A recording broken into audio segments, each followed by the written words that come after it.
Exploring our electric skies is one of the great adventures of modern science. This is a journey into the heart of thunderstorms, to scientific frontiers,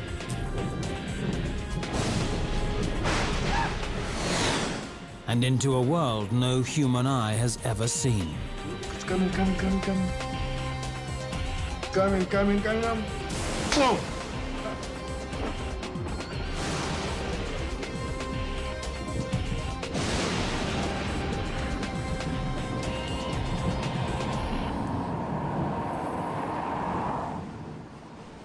Scientists hunting flashes of lightning need to be weatherproof and super patient. They spend hours in their cars getting to the middle of nowhere, driven by a vague hope to be in the perfect place at the perfect time for the perfect flash. Too bad that it rarely works out. They dream of powerful thunderstorms with flashes galore. They need expensive technical gear and lots of luck.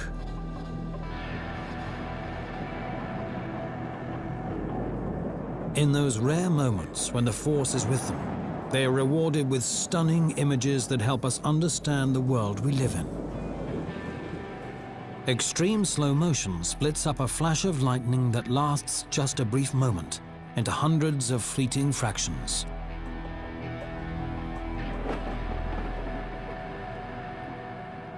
The era of modern lightning research began about 4 decades ago. Ignition sequence start. 6, 5, 4, 3. In 1969, lightning research received a powerful impulse from Apollo 12, the second mission to walk on the moon. During liftoff, Florida was shaken by thunderstorms.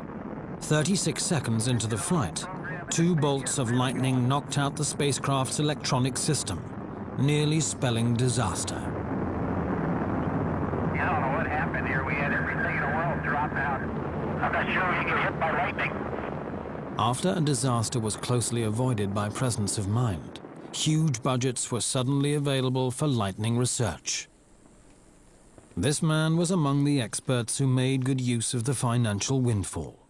Martin Heumann, a pioneer of international lightning science. This is his realm, a forest clearing in the heart of Florida. For decades, he and his team have lured flashes from the clouds and analyzed them in great detail. Florida has one of the globe's highest incidences of thunderstorms, due in part to sea breezes from 2 coasts, high humidity, and a sun-heated land surface. Martin Heumann and his team have perfected a technique first used in the 60s.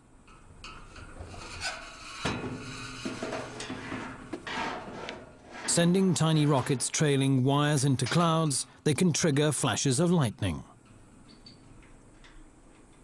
One end of the wire remains connected to the ground, so the wire acts as a lightning rod, offering an easy path for the electric charge of the cloud. Well, at the beginning, we had so many problems. We had so many things to overcome with the way the spools that we have the wire on, the way the spools would unwind. They wouldn't unwind properly. The rockets, choosing which rocket to actually use, how fast you want it to go. These are all problems that have to be solved when you trigger lightning. And sometimes that works easily, sometimes it doesn't.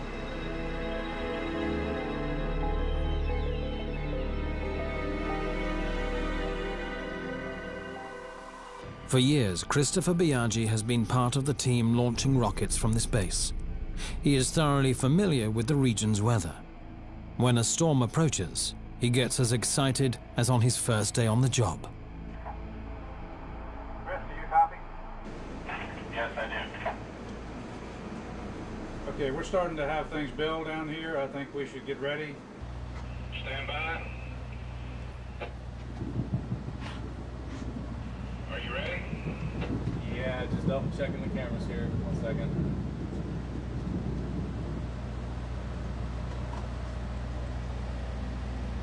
All right, we're ready to go. Roger that. We're going to be shooting tube 4. The fields are beginning to drop. It looks like they're down around 3.5, 4 kV. We're passing through 5 kV, 5.5 kV. Stand by. I'm going to go ahead and arm tube 4.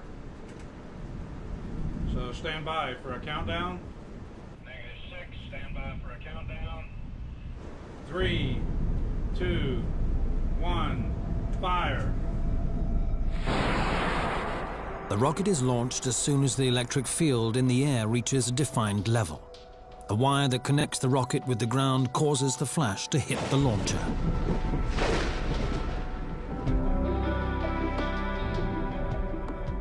The two high-speed cameras show that the flash consists of several phases. A photograph that seems almost magical gives an impression of how spectacular this natural phenomenon really is.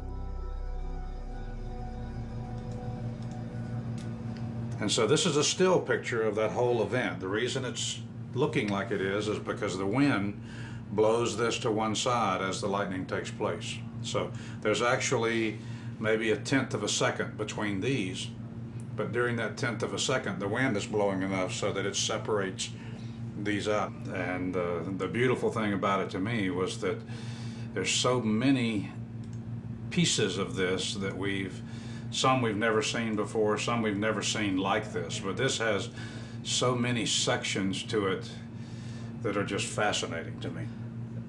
If you were to look at this taken out of context, it would be very difficult to believe this is lightning. And I think that's what I find so exciting, is that there are too many times when we see pictures of lightning that seem very bland and boring, but then there are times like this when you need to see it at so many scales to understand what's really going on. And this is one of those pictures to me that just has all of that in it. And I would like to take it piece by piece and just figure out what's happening. That's really what we're here for. The more you know about lightning flashes, the more diverse they seem.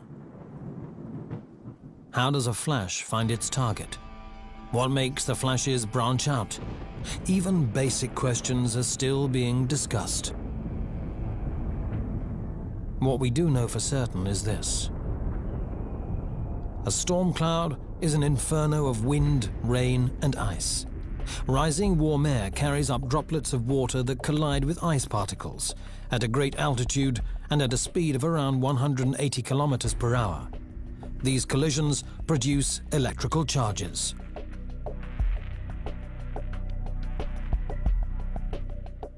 Most storm clouds build up a sequence of layers of positive and negative space charges. Their composition determines where lightning initiates and how it develops.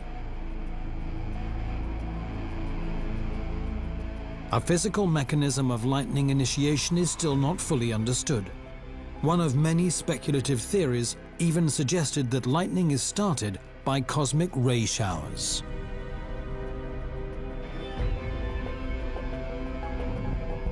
The charged particles racing through the air are being slowed down by air molecules. But suddenly, powered by cosmic rays, they accelerate to almost the speed of light, which triggers the actual flash.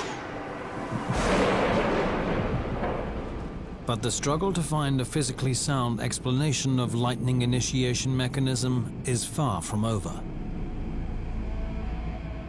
The majority of flashes develop inside the clouds, only a fraction between clouds and land surface. Under certain conditions, a flash can leave a cloud sideways and strike many kilometers away. Literally, out of the blue.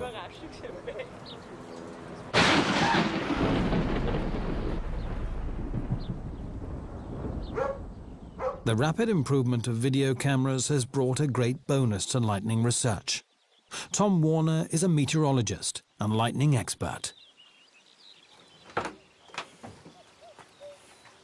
Well, this is a van that has a number of different cameras that allow me to film lightning and analyze its optical properties. It's got an array of different high-speed and digital still and HD cameras. And for example, this is a high-speed camera, and this one allows me to film at 2,000 images per second. And I've installed the bubble actually on the van that allows me to see at different angles as I move the camera around as the storm moves by. And as far as the cameras inside, they also project on the monitors and have computers that actually control the cameras themselves. I'll start off by talking about the high-speed cameras. These are the heart of the system, and this camera right here is one of the fastest cameras made. I typically film lightning at 54,000 images per second, and this camera is a bit slower. I usually film at 7,200 images per second with this one with a little wider field of view. And at the heart of the system is this trigger. I'm out watching for the lightning flash, and when I see one that I'm interested in, I'll hit the trigger. It saves all the information onto the hard drives, and then I can download it and analyze it. Tom Warner's hunting grounds are around Rapid City, between the Great Plains and the Black Hills.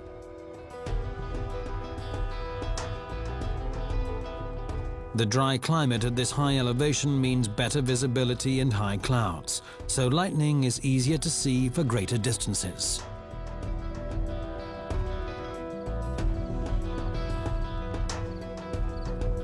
When I saw this place first time, when I saw this open sky, no obstacles, hills, I immediately realized this is a dream for a scientist who wants to study lightning. And especially because you have 7 towers here. So this is an absolutely unique possibility to do first-class research at this place. Vlad Mazur works for the U.S. National Severe Storms Laboratory and advises Tom on his doctoral thesis. The towers are objects of their study, not because they attract lightning flashes, but because they send them out. These towers behind me are struck by lightning several times during thunderstorm season. But if we don't have towers on this hill, we can wait for 8 or 10 years before natural lightning will strike this area.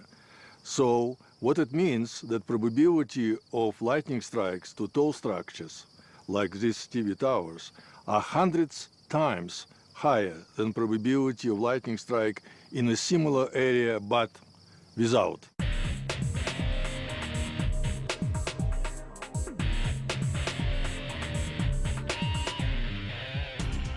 The storms typically develop over the Black Hills during the afternoon and move onto the plains in the evening.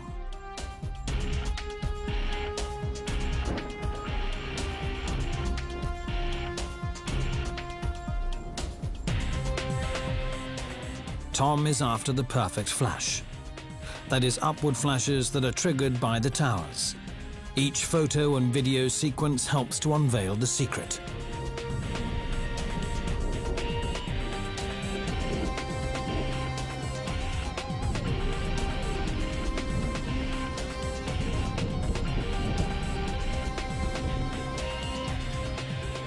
I never get tired of watching lightning. To me, it's probably one of the most powerful things that nature can display. To be able to see that bright light, just the thunder that comes after it is just remarkable. It's just an awesome show of what nature can do. And I never get bored watching it. Any chance I can to watch lightning, I'm out there watching it. And it truly is an amazing thing to behold. The speed of a flash of lightning is unimaginable. Around 500 million kilometers per hour. Details cannot be seen with the naked eye. A typical lightning strike is probably about a half a second, but they can vary to very short, to just a couple of milliseconds, to maybe almost a second. But it depends if there's multiple strokes. You know, a lightning flash encompasses all the flash, including the multiple strokes that you might get. And if it doesn't have a lot of strokes, individual strokes, then it's just shorter.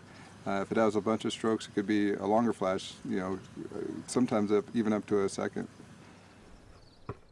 What happens within a single second? First, let's see a basketball and a lightning researcher in real time, recorded at 25 frames per second. Now the same at 100 frames per second. Each second, in reality, is stretched over 4 seconds in the film.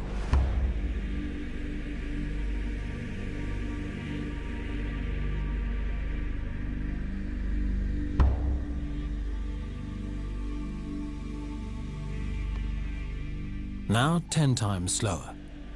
If the action is shot at 1,000 frames per second, 1 second in reality is 40 seconds in the film.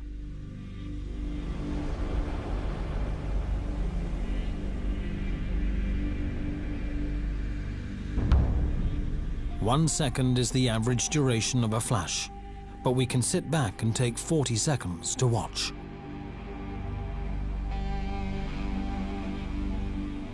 To understand the slow motion effect even better, let's compare it to a real-time flash as we see it naturally. Now the same flash, recorded with 1,000 frames per second. The flag seems to freeze. The flash is broken down into several phases.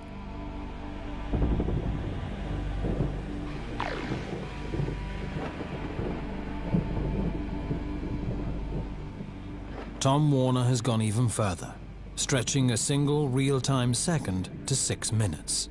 What you'll see now even gets the pros excited. Here's a positive ground flash, and this was filmed at 11,000 images per second. And it starts off with some in-cloud brightening, which are events that we really can't see because they're obscured by the cloud. The flash continues for quite a long time. This flash takes about a third of a second to develop, which actually is a long time in terms of the high-speed playback. 1/3 of a second. That's the twinkling of an eye. In Tom's video, it stretched out to 2 minutes.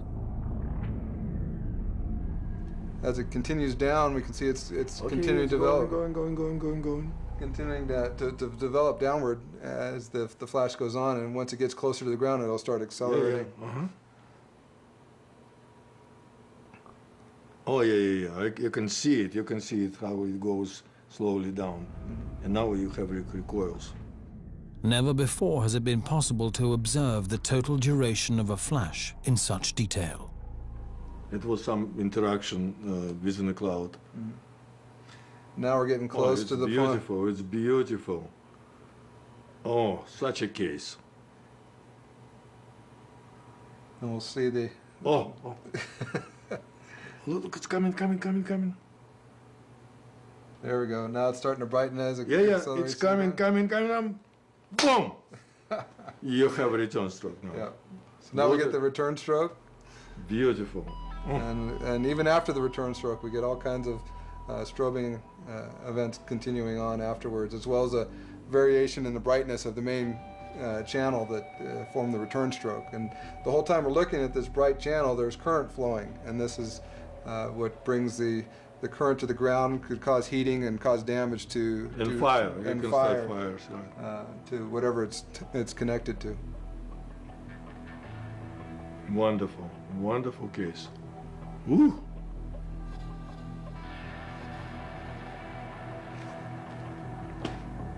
And this one will just keep going for a long time. Especially with these types of flashes, you can get a very long continuing current where the channel stays connected for a long period of time. And again, that means more charge transfer, more heating, more damage to those items that it's connected to. Okay, and slowly subsiding now. Yeah. Wonderful case. It's a perfect example, absolutely perfect. If tall structures are involved, the action can be reversed.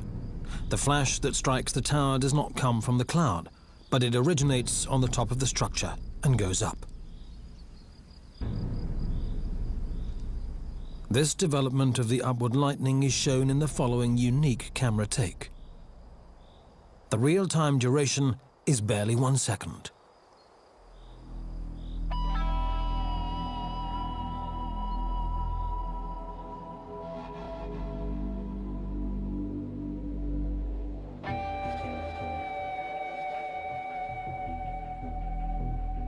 The lightning flash does not seek out the tower.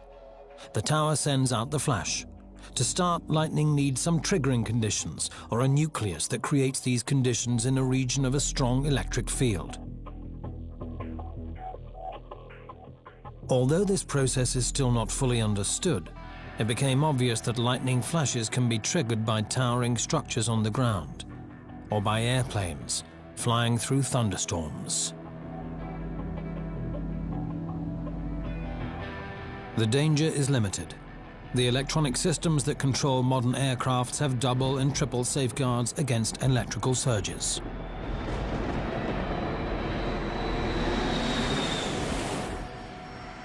Researchers found that to prevent flashes striking a plane, it is better to fly right through a storm, where existing triggering conditions produce frequent lightning flashes, rather than to fly along the outskirts of the active storm and be the only trigger around. Lightning starts from two opposite extremities of the plane, with the plane becoming a part of the lightning channel.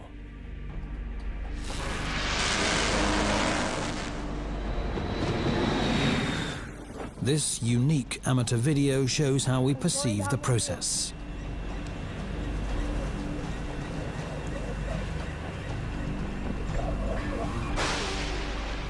Whoa! The human eye only sees a single brief shine, but detailed images show that in fact there was one main flash and two consequent flashes.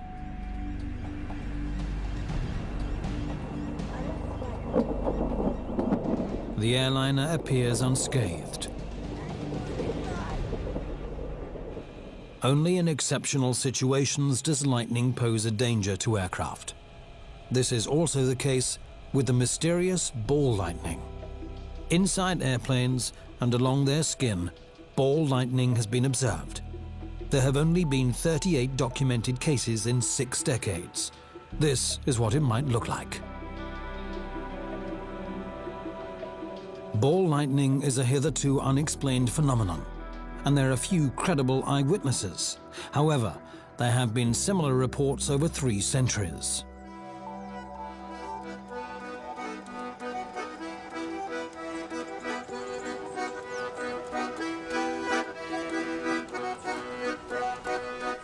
This is Cristiano Bastos. As a member of a lightning research team, he's working on his doctoral thesis. The tune he wrote is titled Ball Lightning. And these are his colleagues.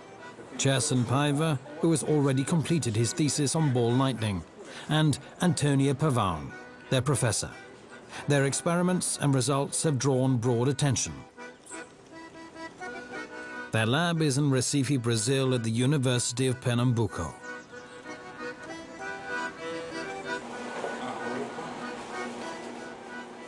What is ball lightning?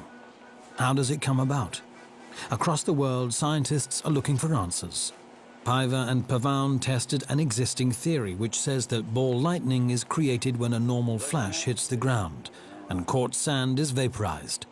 The vapor glows in the air. Since quartz sand consists of silicon, the researchers used silicon wafers to imitate the ground.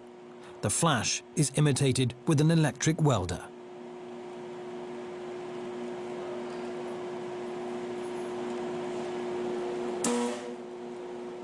The wafers are hit by a 200 ampere current. At first, this results in a spray of sparks familiar from welding.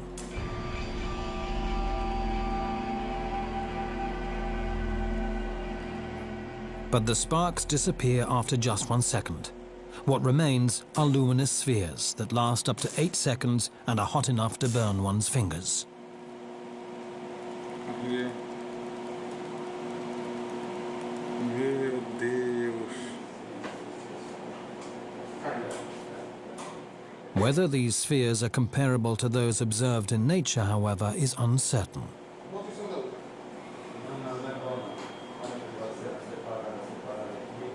There are dozens of theories. Some believe that lightning balls are tiny black holes or consist of antimatter.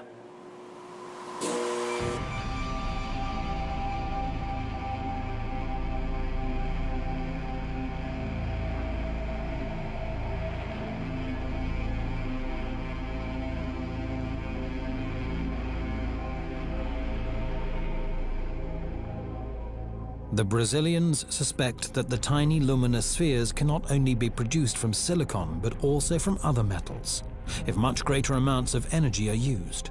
So much energy that small atom clusters will be vaporized.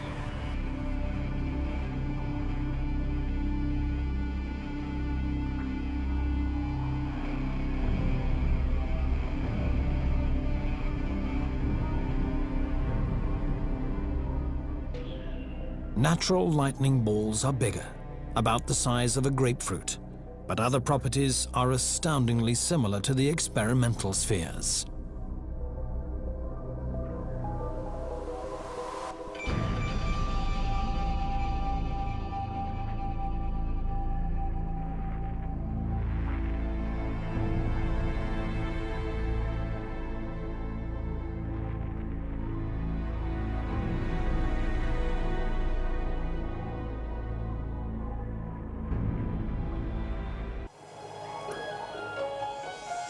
Herzlich willkommen beim Wetter. Heute der heißeste Tag des Jahres und die Today, the risk of being struck by lightning can be calculated better than ever before.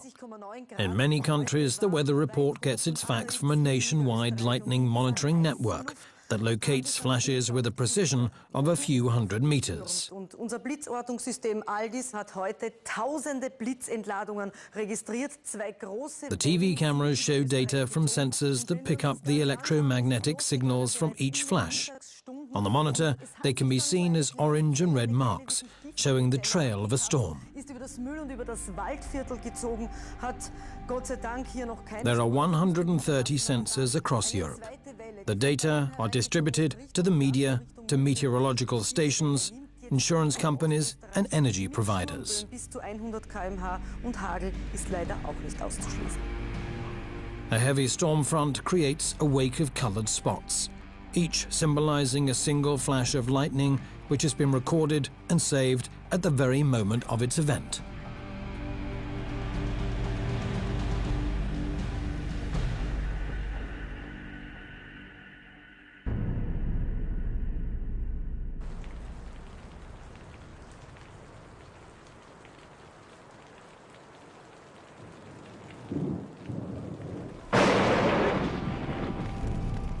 It is difficult to give exact figures of damages caused by lightning.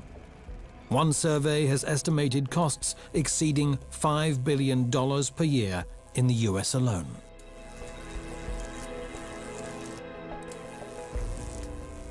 The fear of lightning is as old as the question of how to protect oneself outdoors.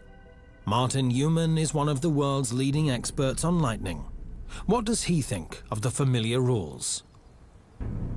Well, I think they're pretty good. If you can hear loud thunder, or if you can count the time between the thunder and the lightning, and it's less than 30 seconds or so, the lightning is closer than 5 miles or so, it's time to take cover. The chances of being struck by lightning are really tiny, except if someone really asks for it. Asking for it would mean, for instance, to spend a summer afternoon in an open area, such as a golf course. Your chances rise when you ignore dark storm clouds and thunder, assuming that the storm is still far away. Unfortunately, a lot of the people, or a number of the people that get struck by the first or second lightning in a storm. So they don't really have any warning except to look at a warning from thunder, except to look and see that there is a dark cloud overhead. So one needs to even be more proactive than waiting for thunder.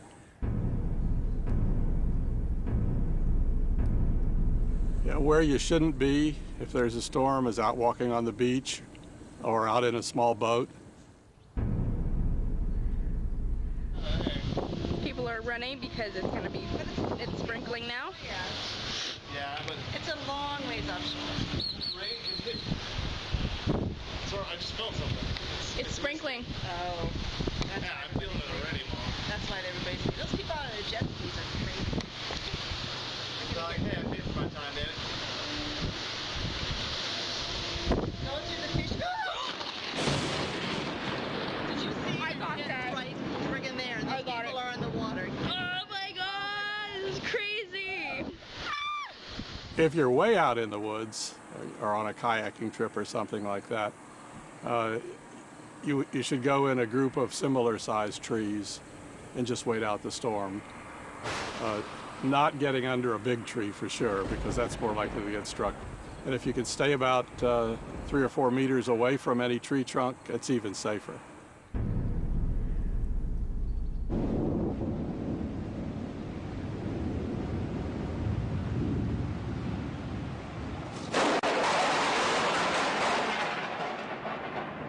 my God.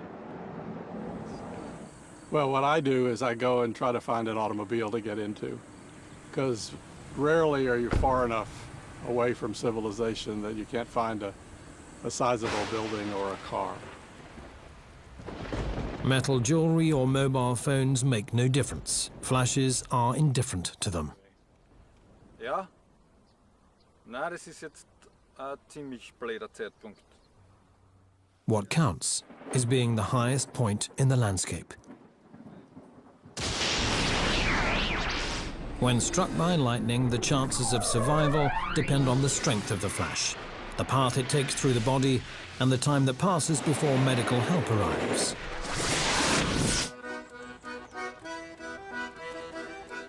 And what about ball lightning? If you see ball lightning, the better is go out from that region. I do not recommend to stay near a ball lightning, of course.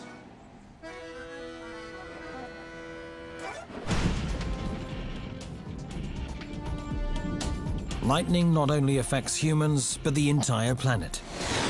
The biosphere is caught between two electrically charged units, the atmosphere and the ground, a system that can be connected to measuring instruments.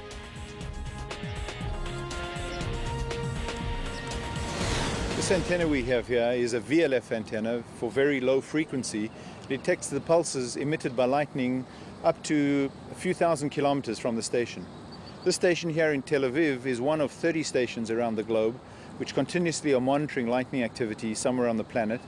And by taking the exact timing that every pulse comes into the station, we look at the difference in the time of arrival at all the different stations, and by that we can actually get the location within 10 kilometers anywhere on the planet. Practically no flash escapes documentation. Flashes produce electromagnetic waves around the globe, humming a monotonous tune. Listening to it informs us about the weather. We found that there's a very good correlation between thunderstorm activity over Central Africa and the initiation of hurricanes in the Atlantic Ocean maybe 2 weeks later. 2/3 of all Atlantic hurricanes are preceded by an increased number of thunderstorms in Eastern and Central Africa.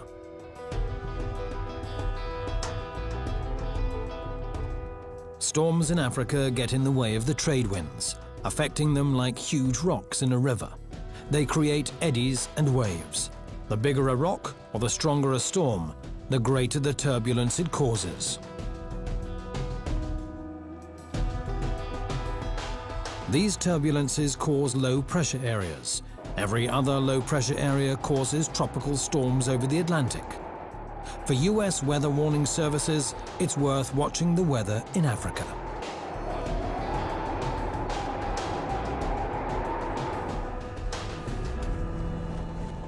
Lightning is an important element in a sensitive global climate system. The more we find out about lightning, the clearer this becomes. This lonely antenna in the Negev desert is also part of a global monitoring network, registering the signals emitted by lightning. The further away from storms they are, the better. I compare it to listening to an orchestra. When you're listening to an orchestra, to hear the music, you have to be far away from the orchestra, not sitting next to the drummer. If you're sitting right next to the drummer, which is the thunderstorms, you don't hear the global music. And so to hear the global sounds of lightning, you have to be far away from lightning in very quiet regions in the desert. Or in space. Based on satellite data, NASA created a world map of lightning which shows the distribution of flashes across the year. The red and yellow areas mark concentrations of storms. Lightning occurs most frequently in the tropics and rarely near the poles. In the north and in the south, thunderstorms occur mostly in the summer. Along the equator, there are thunderstorms all year round. Globally, at any given time, about 2,000 thunderstorms are active, emitting up to 100 flashes per second. Satellite data have confirmed an old wisdom. There are few thunderstorms over the oceans. We always knew that there was more lightning over land than over the ocean.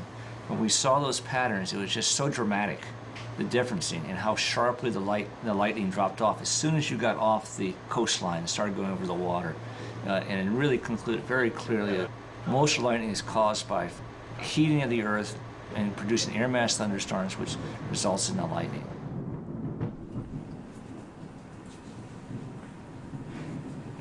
It's on your neck. Oh. Steve Kummer and his team are just beginning the night shift at the field station of Duke University, North Carolina. Their mission is not hunting mosquitoes, but so-called sprites, mysterious flashes that are discharged way above the storms at a height of 80 kilometers. Sprites are the hottest topic in international lightning research. Who do you want sitting down? To photograph and film sprites, the scientists have to be night active. They hope for clear skies and distant thunderstorms, and that the mosquito spray won't let them down.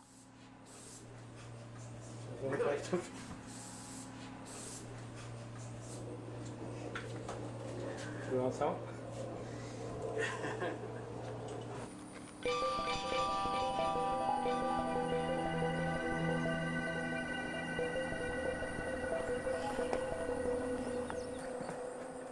Sprites are practically invisible to the naked eye. To document them, highly sensitive cameras are needed. A rule of thumb is, if a camera can see stars, it can also see sprites. The lenses are aimed at a section of the sky above an area which is 200 to 400 kilometers away from the camp, where thunderstorms are expected after nightfall. With some luck, sprites will appear above the storms. Fascinating as sprites may be, most of the takes are rather colorless. A brief flicker, that's all. But since this is completely new territory, each image counts. The cameras are triggered by a sensor that registers even the slightest changes of brightness. The sensors are controlled by a computer program of the type used by UFO watchers. My understanding is that this software was really made for amateurs who were interested in setting up cameras in their backyards and capturing interesting unexplained phenomena. But it turns out that the software is really well written and very versatile, and it turns out to be an ideal tool for capturing sprites and related events. Right now it's 10 degrees. A match demonstrates the sensitivity of these cameras. To a normal TV camera, it looks like this.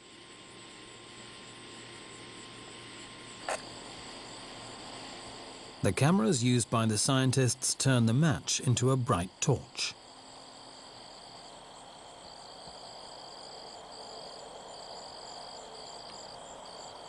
Catching sprites requires patience. Sometimes it takes days until a suitable thunderstorm passes by. So red lightning? Finally, a signal. The software has detected something and triggered the cameras. What was that? Did you check that? Not yet.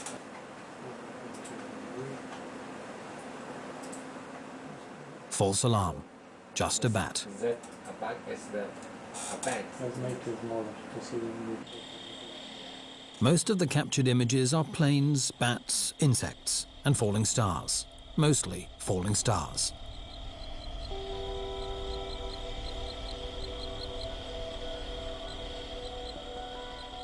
There are still other ghostly flashes that have been recorded over the years.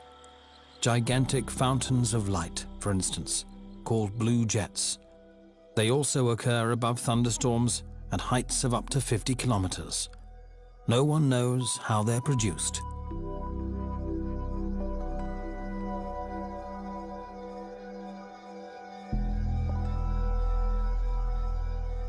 Elves are disc-shaped lit areas at a height of about 100 kilometers and with a diameter of some 400 kilometers. They are probably produced by the electromagnetic impulses of normal storm flashes. Only a few quality images of sprites exist. They look like bright vines branching out from a sphere of light. It's unknown what they signify.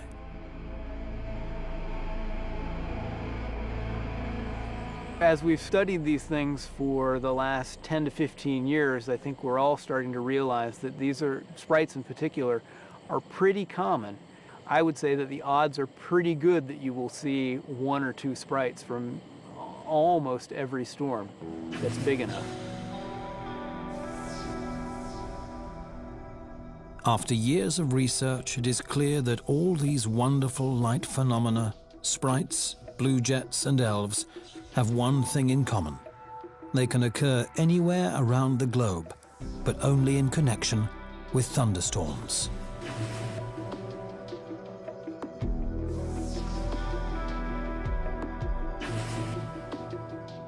To a lightning researcher, the sky is full of mysteries. Once you begin watching these natural spectacles, you are hooked. Sooner or later, every flash hunter ends up in Darwin, Northern Australia. Darwin prides itself on being the lightning capital of the world.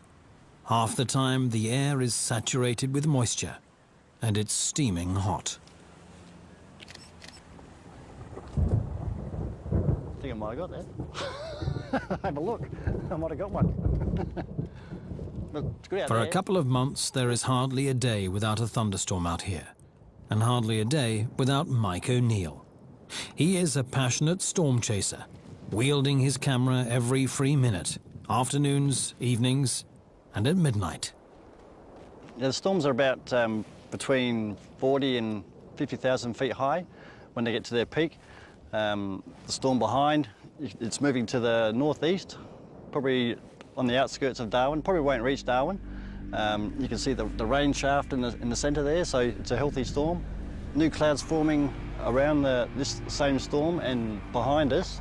So any outflow that comes out from the storm, it'll create new convection, which will in turn create new storms. So this area is fairly much a hotspot for good storms, large storms.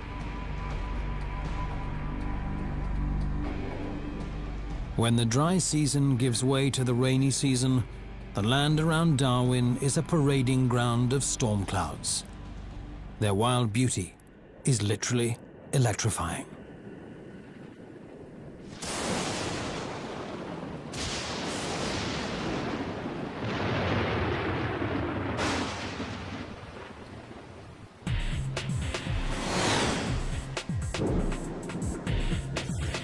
I think after I took my first lightning strike, it was something that just blew me away. I couldn't believe that you could have such beauty out of a storm and yet be so dangerous.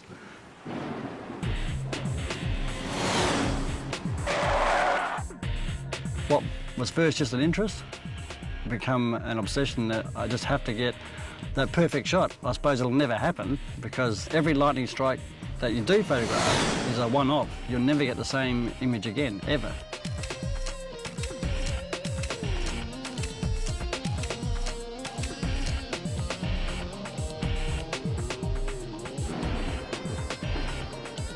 For me, I'd spend my last $2 in petrol to go chase a storm if I can get a lightning strike out of it.